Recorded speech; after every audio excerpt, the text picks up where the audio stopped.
Isang magandang pinagpalang araw nga po pala sa inyo. Andito nga po pala ako ngayon sa may Sesam. Tabi lang po ito ng Pure Gold Malolos. Malolos, Bulacan. Yan. Alam niyo naman to dahil ito talaga pong super baba na po ng presyo nila. Nakikita niyo po ba itong kulay puti nito? Alam niyo, naka 1,500 watts to, 60 volts at 20 amperes. Kagandaan pa nito, naka power steering siya. At sa kanyang control panel naman niya, napakalaki nito. At may reverse camera na po ito ha.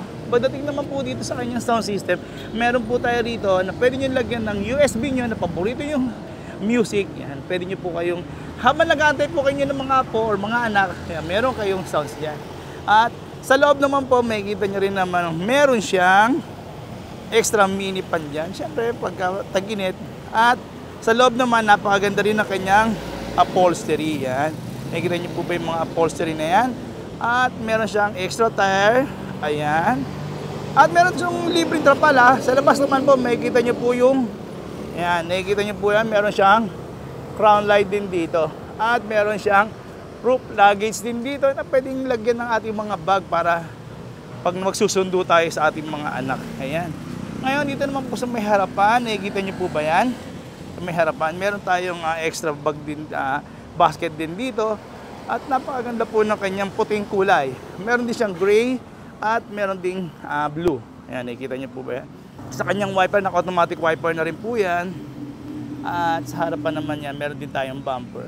At dito naman po, size 10 na, size 8 na po yung kanyang gulong, pero sa baba po yan, mataas naman din po yung ground clearance. Kaya kung medyo may tubig kayong pupuntahan, wag naman po masyadong mangamba. Basta wag niyo lang po ilalagpas, ano?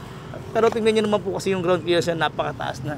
Tapos meron na rin po siyang tawag dito, meron siyang handbrake. At dito naman po yung mga pedal niya, stop and then accelerator. At kagandahan, may character din po yung kanyang mating. Sa harapan naman, dito din po sa loob, yan nakikita nyo, may adjustable armrest na rin po siya. Harap at likod, nasa upholstery, high class din po yung kanyang upholstery, di ba? Yan, ang kagandahan din po niyan, nagiging cargo din po yan, na naka-hydraulic yan. So, pag binuksan niyo po yan, hindi naman bugbog, hindi na tutunog ng ganyan. May sounds pa po ha. Tapos dito naman po yung charging port niya. Yan, kung saan meron po siyang sariling lock para makikita niyo po dito yung kanyang battery na 60 volts, 20 ampere.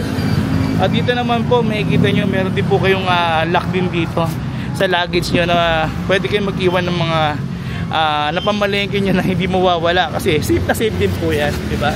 Tapos, ayan po yung mga kulay niya na iba. At dito naman po, sa kanyang likuran, ayan, napakaganda rin po ng kanyang likod. Tapos, dito naman, nakikita natin yung kanyang reverse camera. Ayan, may reverse camera po siya rito. Dito rin, meron din siyang bumper din dito. So, panalo na po ito. Alam niyo ba kung magkano lang po ito ngayon? Super sale po ngayon dito sa Sesam, no?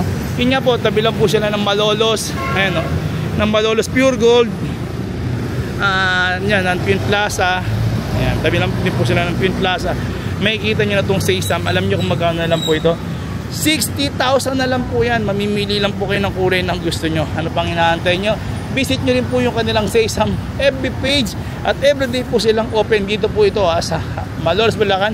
Highly recommended ko po ito dahil sobrang baba na rin po nila magpresyo. Katulad na rin po ng presyo sa Maynila. So mabay na rin po sila. Kaya ano pang inaantay nyo? Sugod na sa Sesam.